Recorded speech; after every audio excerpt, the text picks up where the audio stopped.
We call it people technology.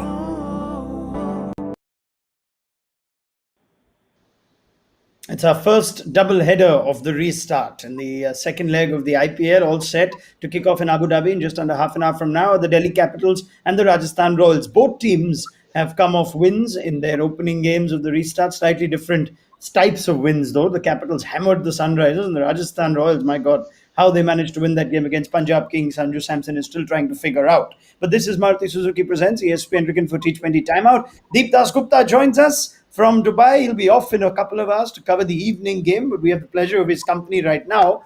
And good morning, Carlos Brathwaite. 5:30 in the morning in Barbados, Carlos. This is what the IPL's about, isn't it? Yeah, I'm still waking up, so excuse me if there's any cold in my eye. But it's a pleasure to be on and exciting game we have in prospect. Yeah. Well, Deep, you and me have to make sure whatever we say doesn't put Carlos to sleep. But let's start with team news in Abu Dhabi. Toss in team news. Sanju Samson's decided he does not want to defend anymore after the last game. He's going to have a bowl first. First afternoon game. How does that work? I think it only makes sense that you would want to chase this total down, because the first game in the afternoon, you don't really want to know, you don't know how this pitch is going to behave in the afternoon. So yeah, I mean, it only makes sense, and it will get better because with the heat back in the evening, the temperature is going to come down. It's going to cool down a lot more, and then the surface will kind of assist the batter a little more, is what I think. It might just hold on a bit, might play on a slower side in the first half. And some interesting changes that have come forth for the Royals.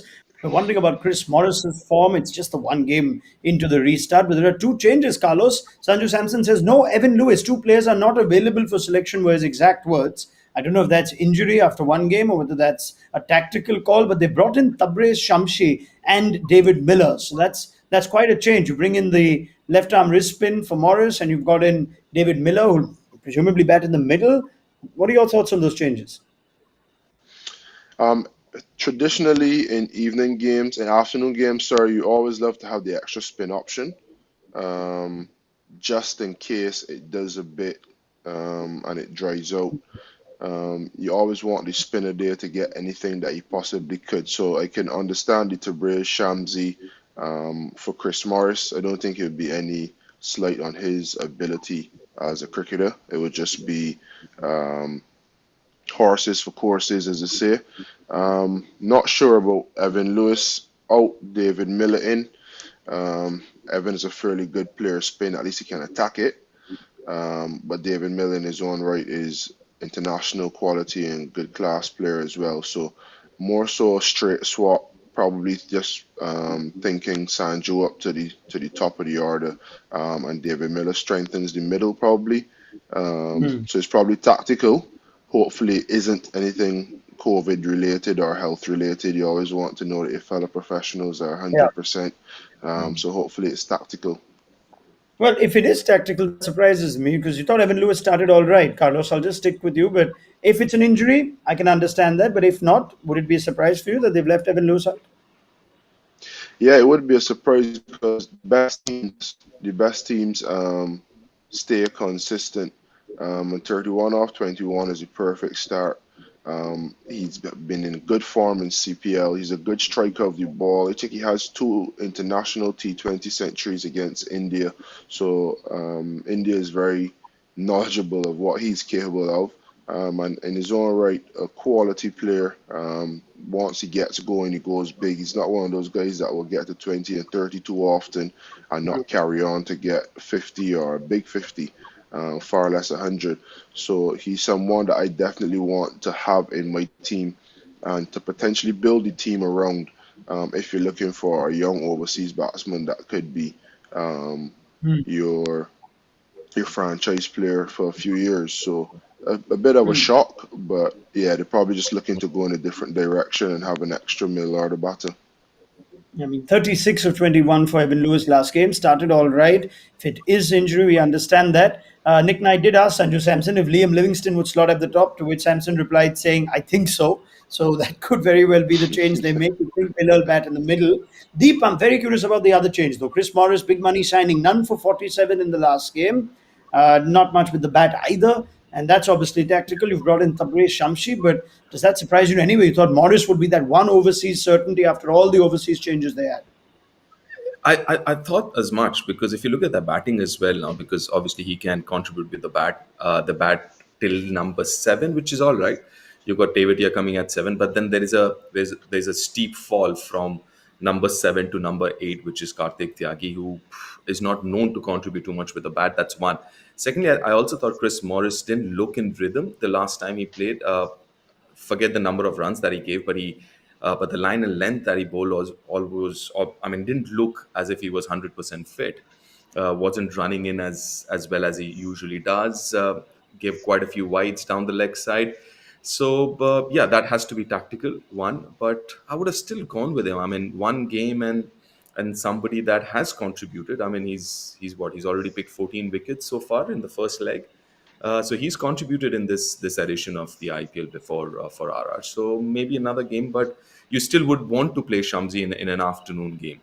He's currently the number one bowler in the world in T20 in this format. But yeah, the big question would be then either it was going to be Chris Morris or Mustafizur. Now, again, because we don't hear much from the franchises on whether someone's injured or there's a niggle, we're just going to have to assume, that, it could go either way on this. We won't go any further, but Sanju Samson did say they're unavailable for selection. So, whatever that meant. But if you talk about the selections that have come in merit, you look at that team again, Carlos, there is room for a spinner there, isn't there? This is the one team that doesn't have that specialist spinner. Shreyas Gopal's fallen out of favor between Tewatia, Lomror, and Parag. You never really get a short sort of quota, 4 overs. Livingston's part-time spin as well. Suddenly, you've got Tabrez Shamshi there. What sort of impact are you expecting him to have in his first game for the Royals? Oh, first, a good friend of mine. I'm just happy that he has been selected for IPL franchise and now getting a chance to make his debut for another franchise in the actual 11. He's a quality player. And we talk about what players bring on and off the field with the ball in hand, and even without the ball in hand, the character that they have, and he's one of them for sure. A joker in his own right. You see it with his celebrations.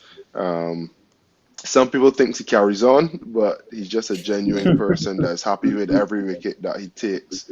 So you gotta understand the man to understand the celebrations. He's a wicket taker. So one thing he has improved in over the last couple of years, he used to go, he get 4 for 35, 4 for 40 sometimes, or he get you 4 for 16. And I think now he's matured a bit where he's more consistent and you get you 3 for 20, 3 for 24 more often. So he's kind of balanced out the arc a bit, and that's good for him. As a wrist spinner, you always expect them to go for runs whilst getting you wickets. And if you can find a way to get wickets consistently, but still be fairly economical, I think that's a big feather in his cap, and that's something that he's certainly done. So it'll be exciting to see him. I know there'll be a bit of nerves. Everyone says, "Oh yeah, it's just another cricket game," but when you debut for a new franchise and you want to make a mark on the competition, there are a few nerves. So looking forward to seeing how he gets through his first game today. Yeah, he seems to also be carrying the flag for wrist spin or left arm wrist spin deep. It's been starved of left arm wrist spin of late. Kuldeep Yadav doesn't feature anymore. Brad Hogg's gone a long time back. Nobody wants to even sort of look at left arm wrist spinners. Suddenly we've got Tabrez Shamshi in a year that's been tough for the wrist spinners. Yeah, it's been that way because what has been happening, and Carlos is still out there and playing up. I just get a feeling, and Carlos, correct me if I'm wrong. A lot of the batters are playing the wrist spinners off the length, right? Uh, Even if they don't actually pick off the wrist, they see the length and they play them. I mean, if it's a good length, they sweep, or if there's a little bit of air, they step out or whatever, or try and play off the back foot. So I think they found a lot of the batters have found how to play the wrist spinners, even if they don't pick them at the release point. But Tabrez again, because of the fact that he's a wrist spinner, that's an advantage. Secondly, a left arm There's a little bit of mystery in the whole process. So I think I'm looking forward to it because, as Carlos mentioned, he's a character. He's a character, and you always want to see people like him. Carlos, anything to add on that? What Deep sort of asked on why wrist spinners seem to have gone out of fashion, including the left arm wrist spinners, not too many around. I'm one of the worst players of wrist spin. I don't think you want me. I can tell you how not to play. But no, I think the change has been that every franchise now wants one wrist spinner, sometimes two. And teams, when you're preparing to face a team with one or two wrist spinners, you always look at that player as the main threat. And I think what teams are starting to do now is to decide, okay, we'll give you one for 28 on your good day, none for 24, and we'll handle the rest. And you find it then forces the wrist spinners to try things. Um, if they go on 2 overs and they don't get any wickets, because they know that their job is to get wickets, they then start to bowl a little slower, bowl a little shorter and faster, try a bit harder, probably play with the fields a bit, and then that gives the good players a spin a chance to get a few boundaries away. So they end one for 31, one for 32, seemingly not a threat, and you get that way by actually just playing proper cricket shots, and turning the strike over. So it's been nice to see the change in attitude around the approach to playing wrist spin, and it's in the wrist spinners' court now to try to wrestle back some momentum from the batters. Yeah, Yeah, yeah. Let's can I see. quickly add Yeah, to please that, do. Ronak? Is as Please. Carlos mentioned, almost every franchise across the world has a wrist spinner, at least one, right? So also as a batter, you're playing a lot of wrist spin in the nets while you're preparing. So I think the art of playing against wrist spin is also kind of improved because of that, because of the frequency of playing them in the nets or in the matches. All right, let's see how Tabrez Shamshi goes on his RR debut. We're going to get to see him bowl with the Royals having winning the toss and bowling first. One change for the Delhi Capitals expected. Marcus Stoinis' injury from the last game that keeps him out for this one. What we're hearing from the camp is that it's not that bad. He's looking all right. So that's good news for the Capitals and for the Australian team. But the change that they've made is Lalit Yadav coming in, which we did discuss in the preview to this game, Deep. It's what do you make of that call? They could have gone for Tom Curran. They could have made a swap and got Steve Smith and maybe replaced a bowler as well. But Lalit Yadav, good pick. I think so. I think because obviously he's an all-rounder, very useful off spinners that he bowls, and obviously he is a number 5-6 batter. I mean that's where he bats even for Delhi at 4-5-6. So he knows how to bat in that middle order in this format. So and he's done well. He's done fairly well so far for Delhi before as well, and also the familiarity. He's a Delhi boy. Has played a lot of cricket with Rishabh, so I'm sure that confidence is also been seen here. He was good in the first leg of the IPL, Carlos. Not sure how much you got to see of Lalit Yadav, but it does take a brave, bold, maybe a confident franchise to say, yeah, we don't need four overseas. Yeah, as an overseas player, you never like to see the full overseas quota not being met and you're on the bench. But you also have to look at the team. And as I mentioned in the preview, it looks a well-oiled machine with the first 4 or 5 players. So to try to insert a Steve Smith in just because he's Steve Smith will be going against what great teams or what good teams do, which is make decisions for the betterment of the team. So we have a young Indian guy replaces the overseas like for like to a T. You have to go with that option. Tom Curran, I thought, would have been a decent option as well, overseas for overseas and like for like. But it shows his strength in depth and it shows the confidence that Delhi has in Lalit Yadav. I think it will send a message to the team as well that this is the team first. We have one of the best players in the world in Steve Smith. At this point in time, he doesn't fit, so he wouldn't play.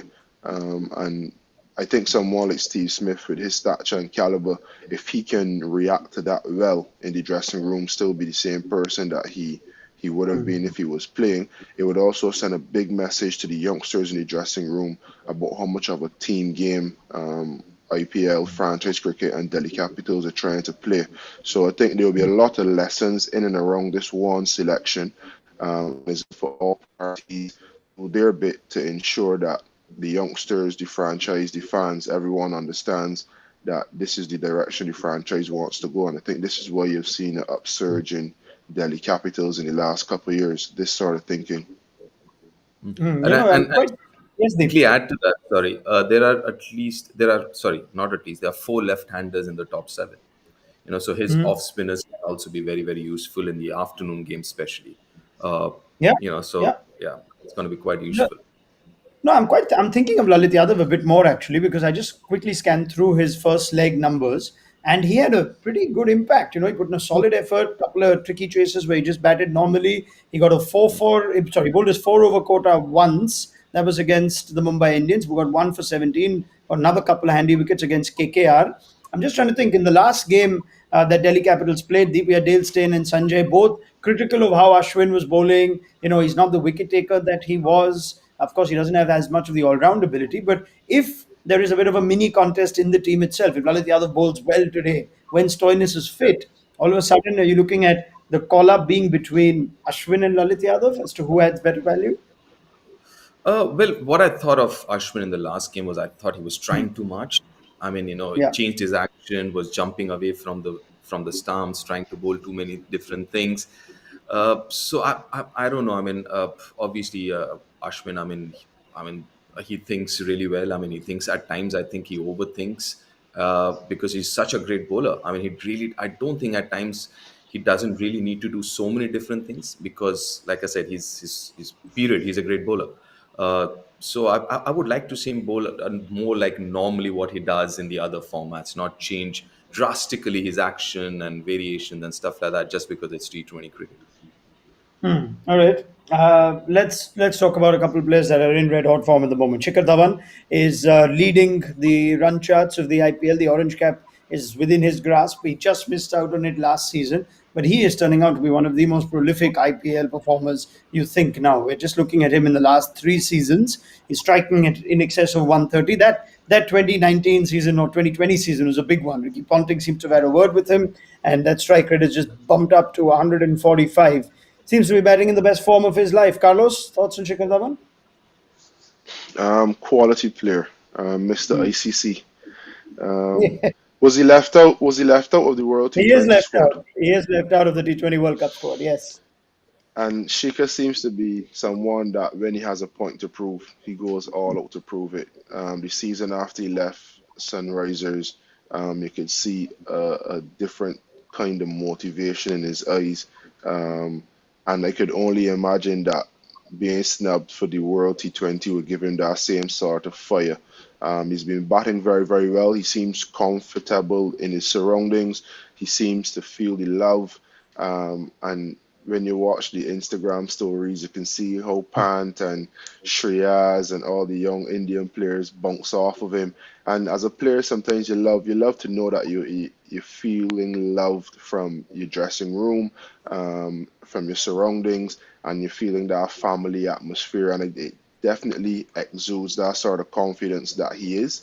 And you're seeing it with the bat. It seems as though he loves to go to work every day and just try to get better at his craft. Um, and I think you should fear the Shikhar Dhawan, the one that's been snubbed for the World T20, heading for the orange cap. You could see a big second half for the IPL from him, I think. It's curious timing, Deep, and I know you have to add some context to this. But after the T20 World Cup squad announced, a lot of people who would have been, hoping for Shikhar Dhawan or Shikhar Dhawan fans were surprised. And yet, since that announcement, Dhawan seems to be bossing it in the IPL. Likes of Surya Kumar Yadav, Ishan Kishan, guys that made that squad seem to be struggling for runs.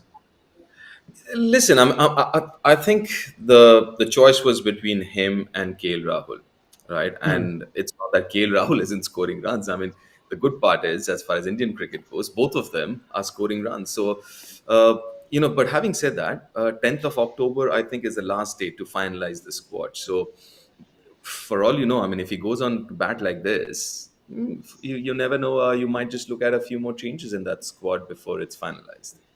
Yeah, of course. I mean, it's Virat Kohli's last ICC T20 World Cup, or his first ICC T20 World Cup. We forget that, but what's it going to be without a few changes? That's how Kohli's captain should go. So we should find some changes at some point. But we also talk about a couple of bowlers that have impressed. Rabada and Nokia have been spoken of many times, but we're putting Henrik Nokia in a specific category now. We look at some numbers that just tell us how there are not too many bowlers that get you wickets at almost every phase in a T20 game.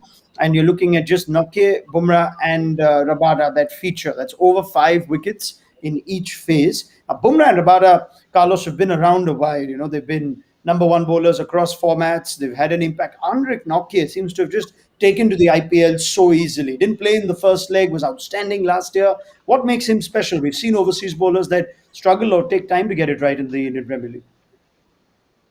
Raw pace. I think Hmm. that is it. Just raw pace. I think the last game he had the top 8 balls in the game or in all of IPL, something like that. And when you clock in speeds of 145 minimum, even if you bowl a ball at 142, the batter's on the back foot. And he seems to be very clever. He'll push you back, push you back, push you back, and then get one right up there. Both feet stuck on the crease, LBW or bowled. It's just exciting to watch. We talk about the rise of wrist spin in white ball cricket over the years, and is a fire in Babylon resurrection with pace. You see the three fast bowlers there taking wickets in every phase. So it's been good to see. Um, and he seems, I saw something on Instagram recently that 2 or 3 years ago he was bowling at 130 something.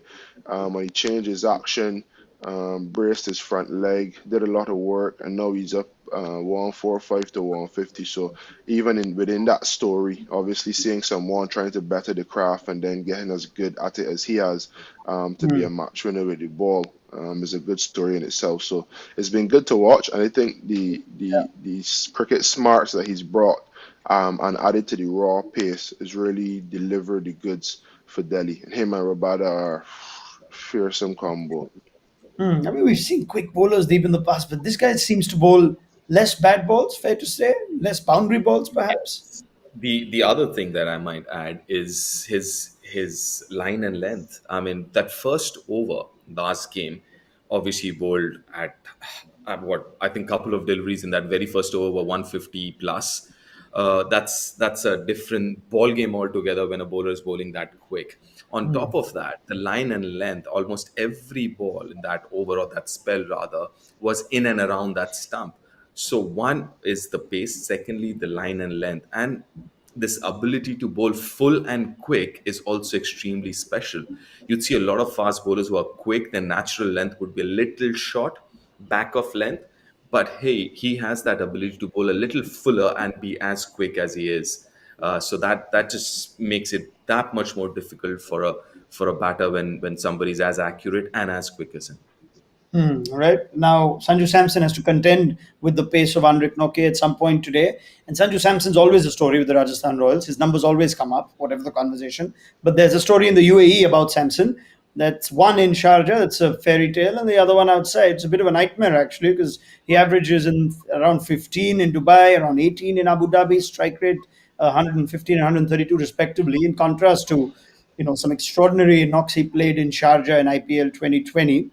Deep, the Sanju Samson conversation returns for Rajasthan Royals. He's got a few games now. You think how Samson goes now? Could there be some big calls taken as a result of how he has, what sort of season he has? Because again, it was typical Samson last time. Yeah, but the first leg I thought he was batting. I mean, could see the maturity in his batting. He played different kind of innings in the first leg, but again, in the second one here, I thought the last game there was an extra bounce, from Ishan Kohli, was kind of caught him by surprise. We'll just wait and see. But I thought looking at him in the first leg that he looked a lot more matured. He looked like somebody who knows about his game awareness, about how to go about in different conditions and situation. So yeah, I think the jury's still out there, as you mentioned, and Yeah. hopefully he comes good because he's. I mean, we've been talking about his potential and talent for the last 4 5 years now. In Evan Lewis's absence, Carlos, I think you touched upon it. We're not sure who's going to take that opening slot, but would you like to see Samson take it, given he's going to be facing up against Andrik Nokia first up? Yeah, I think he's a decent player pace. I'd like to see him as a skipper, take it head on, go open the batting, leave Liam Livingston 3-4, get a few more balls to play as well. I think when you watch someone like KL Rahul, Mayank Agarwal, I think Sanju Samson can play the same type of role, not necessarily dropping anchor, but looking to bat 14, 15 overs. And if he does, the sort of player that he is against pace and against spin, you'd think he'll get 80, 90, 100 runs and put the team in a good position. One thing that I am interested to see, though, now the second half of the season, there's no Ben Stokes, there's no Josh Butler, no Jofra Archer. The replacements aren't the big names. There's no Steve Smith from last year, last 2 years. Sanju Sampson all of a sudden is the main man, and I think that may actually help him. He no longer needs to live up to what Josh Butler's doing or what Ben Stokes is doing as a skipper. All of a sudden, you are the main man. The spotlight is on you and you alone. And I think he may feel as though he can steady the ship now a bit better. I don't think those players have big egos, but they are big names and they're big characters. And he now has less big names, less big characters to contend with. So it'd be interesting to see if he blossoms his captaincy style a little better with less big names knocking around, or if it goes the other way. That's one interesting thing that I'm looking to see from Sanju Samson. It's a very interesting point. Let's see if this brings out the best of Samson. Batter's already out of the middle. Before we wrap up, though, Rishabh Pant against the Rajasthan Royals. If I have to just throw a question to both Carlos and Deep, what his numbers are, will they be able to tell me right away? Well, maybe they will, but I won't. I won't let them, because I'm going to make Ask Cricinfo do that. I know Deep Dasgupta knows his numbers. Carlos, you could see he's probably up all night studying for the IPL, and at 5:30, that's how good he is. So let's get to our Ask Cricinfo segment to find out what Rishabh Pant's record against the Rajasthan Royals is. This is our new AI on the site. I hope you guys have checked it out. Carlos, Deep, you did a promo to it too. It's brilliant. It just gives you the sort of specific T20 matchup that you want. 276 runs, average of 69, strike rate of 175. That is a pretty good record. Carlos, Rishabh Pant's record as impressive as Ask Cricinfo itself, isn't it? Yeah, I think Stop Crick saying it, Info, brother. Arts Crick Info just shades it, but Rishabh Pants is impressive as well. Come on, Deep. I'm disappointed you're not wearing the branding on. We're just shamelessly promoting this now, but it's a good thing to promote. It is. No, it is fabulous. And I've already used it a couple of times, asking a few questions. So, yeah, it is a great feature. No two ways about it, as good as Rishabh's record, actually.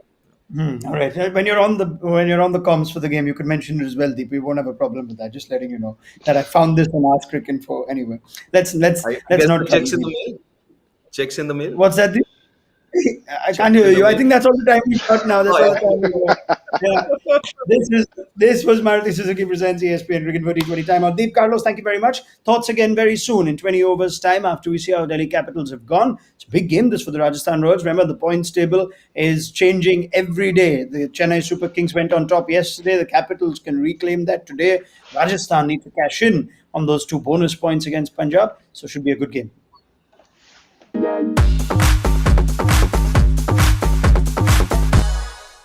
We call it people technology.